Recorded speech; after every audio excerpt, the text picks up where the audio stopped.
I just want to talk briefly about what I think are the most important events of 2022. and these are things that happened closer to the beginning of the year, but they seem to me, just from what I can tell with my meager sense of things. I am not a prophet. I make no claim of being a prophet, although my tagline is that I'm a prophet, seer, revelator, gigolo, and assassin, and empath. So maybe I am a prophet. So forget what I said before about not being a prophet. Evidently, I am a prophet because it's listed among my many attributes. But here are my thoughts about 2022 and the significance of world events. Earlier in the year, I spoke of something that I rarely speak of. In fact, I don't think I've ever spoken of it before or since. I'm not an astrology guy. I don't talk about astrological things. I don't talk about the moon is in this house at this time, and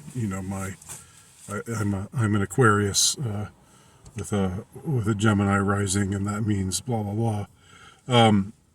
It's not necessarily because I think it's all bunk. It's just not what I'm normally into.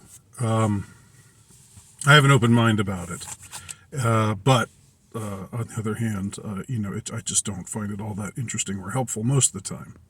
Now, what I did find very, very, very interesting, to the extent that I had to mention it, and when I mentioned it earlier this year, I added the disclaimer that I'm not usually the kind of person who talks about astrology, or who's who ascribes things to astrological designations or events or whatever. Now, that didn't stop me from getting some naysayers, to people who came on and said, "Oh, you just believe that just because this happened when the moon was this way, that way, you're just such a superstitious idiot." I mean, I actually had people come on and give me grief over something that I only said once. It's something I've only ever had recourse to making reference to one time, and I still got grief for it. That just goes to show you what the internet is like. I try to keep things friendly and mellow over in my small little corner, but I can't always escape those kinds of people coming in with those kinds of hostile and malicious attitudes.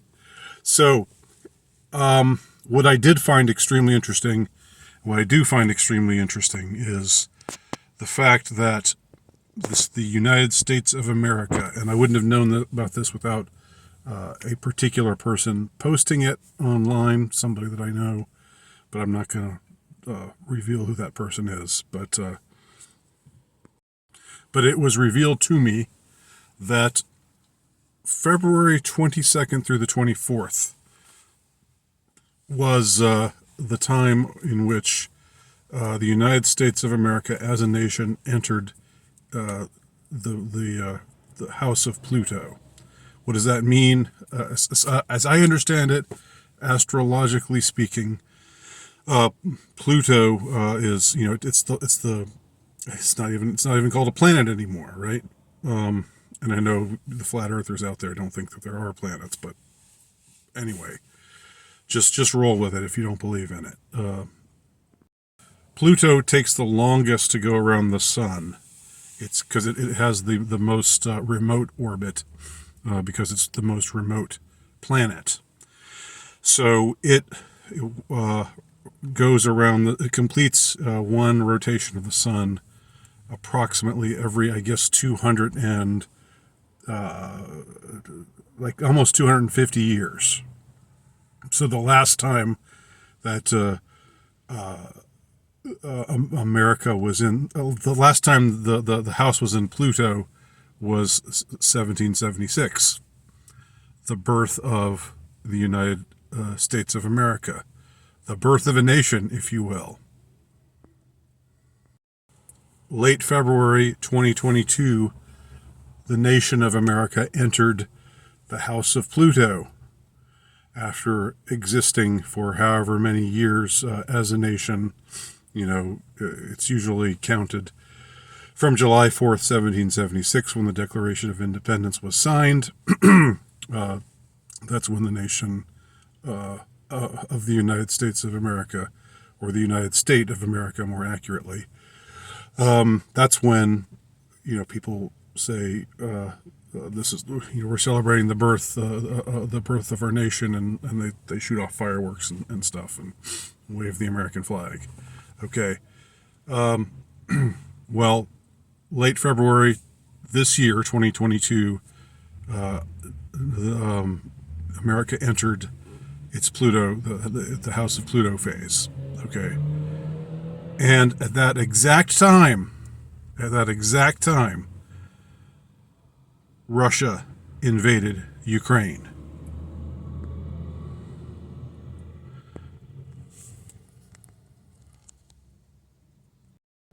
That was more of a pregnant pause than I intended, because I was looking for the pause button, but I couldn't find it with my finger.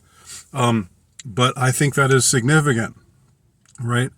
You have this, the beginning of this potentially epoch-changing conflict right at the time when the United States has entered the phase of its conspicuous decline, because that's what happens in the House of Pluto. Empires that had stood before and that had grown and risen into prominence, that's when they are dying, when they enter the House of Pluto. Again, don't usually talk about astrology, but I just think this fits so well. Those two things fit together so well that it's hard for me not to make reference. Now, we all know everything that's at stake with Russia and Ukraine. Even though it's a conflict between two countries, it's of course much more than that. Through Ukraine, NATO, which is led by the United States, it's basically the United States proxy, even though most of the European nations are also on board with it. It wouldn't exist without the United States being the primary force behind it. NATO was pushing for this proxy war to happen. NATO's behavior leading up to the time of this proxy war, I shouldn't say leading up to the time of the proxy war, because the war was happening. There was civil war afoot prior to Russia's invasion of Ukraine. It was happening, it was being waged by the Ukrainian army against the republics in eastern Ukraine who wanted to break away from Ukraine because they considered themselves more Russian than Ukrainian. That sort of low-scale civil war had been going on for some time, for some 8 years after the NATO instigated coup that took place in 2014. What was happening through all of this was NATO, aka the United States, aka the United State, the powers that be who rule, quite illegitimately, I believe, the United States of America. All of the evil, nefarious forces that they encapsulate and represent, including but not limited to the alphabet agencies and so forth. Ukraine was always ever nothing but a proxy for them, and it still is nothing but a proxy. Russia fought back in late February of 2020. They fought back at this very time when America was entering its astrologically projected decline. entering the house of Pluto. Now, even if you want to make fun of me for for my one-time reference to astrological factors, and say that I'm a nut and a kook and whatever, I'd like to challenge anybody out there. Do you think that the United States of America is at the apex of its power right now? Do you think that the United States of America, that its best days are ahead of it or behind it?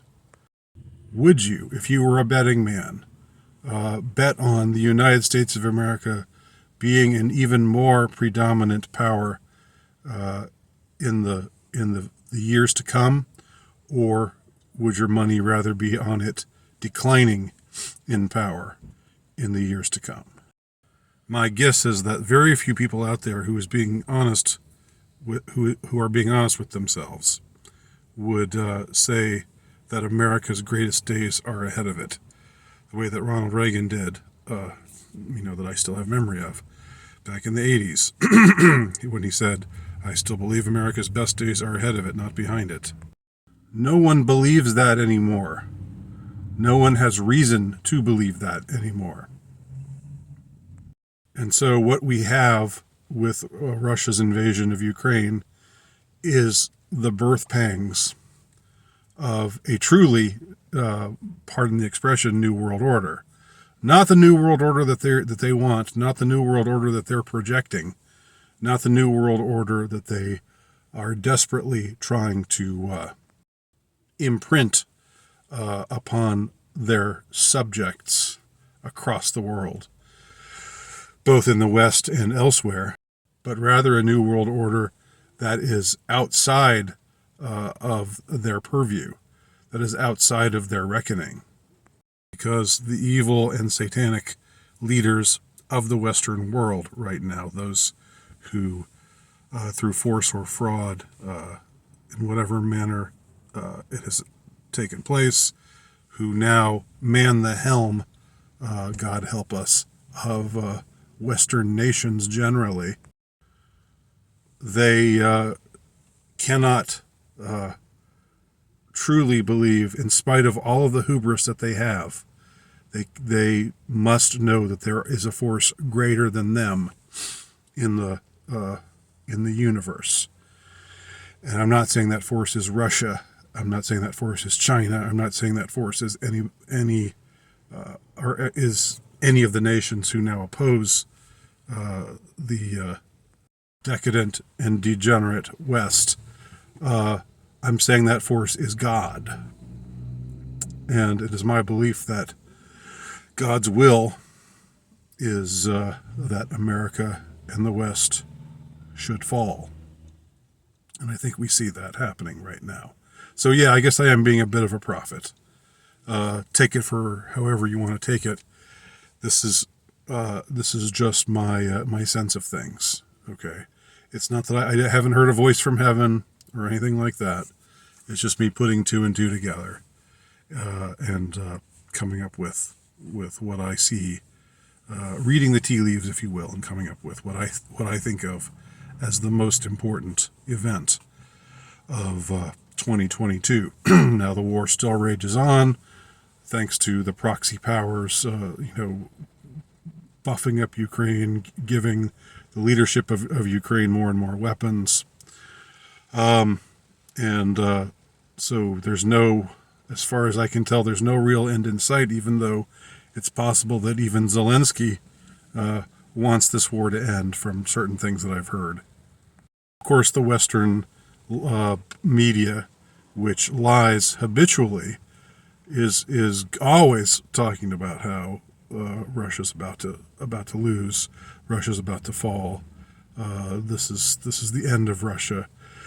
Russia's economy has been devastated by the economic warfare that's been waged upon it, even though that has clearly not been the case. But something clearly not being the case never stops the media from saying otherwise, because they are liars. So I'll end on that note, but let me also share what I also think is a part of this epoch-shaking event that took place in 2022.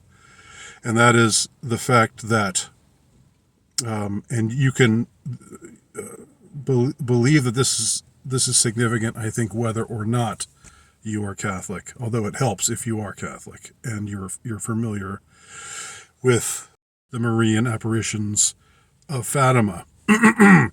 During those apparitions, which you can read up on if you have any interest, Mary appeared to young seers in Fatima, Portugal, a small town in the country of Portugal, and she said that a prayer must be said for the consecration of Russia to the Sacred Heart of the Virgin, and that if that prayer is not said, that Russia will spread her errors across the world. The children were so guileless when they heard this message that they thought Russia was an actual woman, like a bad woman, a woman of ill repute, and that a nasty woman, if you will, that she was going to, because the Virgin called Russia she, which is the traditional way that one talks about nations, that she would spread her errors across the world, this powerful woman named Russia. But what the Virgin was really talking about was the nation of Russia. And because the prayer wasn't said in 1917, there was the Bolshevik Revolution and everything that followed, including the Cold War, and so forth. And 80 something years elapsed. No, closer to 100 years elapsed. More than 100 years elapsed. And there never was a prayer said in the way that the lady commanded that it be said for the consecration of Russia to her Sacred Heart. Until 2022, when Russia's invasion of Ukraine gave added impetus for this prayer to be said. And Pope Francis, of all people, my least favorite pope, easily of my lifetime, possibly of many of my lifetimes, not a fan of the guy. Nevertheless, to his credit, he decides we need to do this. We need to be obedient to what was requested, what was demanded by Our Lady of Fatima, and we need to say a prayer for the consecration of Russia. We, as a church, the bishops, led by the Pope, need to formally say a prayer for the consecration of Russia to the Sacred Heart of Mary, and that finally happened in April, or was it March? It was March. Just a month after the beginning of Russia's invasion of Ukraine. And that happened. So this was an epoch-shaking event as well. Now, what are the fruits of it so far?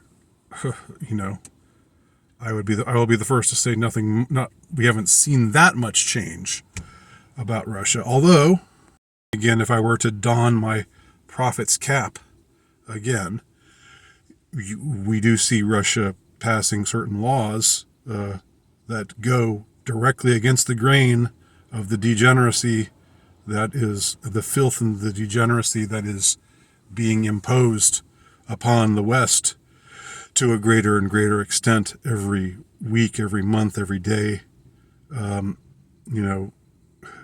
Even though the people don't want it, it's still being imposed. It has been weaponized and used against them. In the West, Russia's a very different story. As I have, I'll refer you back to some of my prior videos where I commented on certain laws being passed against the promotion of certain lifestyles. So, take that however you want to take it. If you think it's all bunk, if you think it's nonsense, that's fine. We'll see who's right and who's wrong as the years unfold. But this is my take on the most important events of 2022. A year that has been filled with much revelation. It's been an apocalyptic feeling year, and apocalypse means that when that which is hidden is made manifest. That's been 2022. A lot of what has been hidden from us, one way or another, is being made manifest. We are finding out about it, whether they want us to find out about it or not, because thanks be to God, there is a power much stronger than the so-called New World Order. So there you go. Those are my thoughts on this year that is coming to a close. Happy New Year to everyone. See you next year.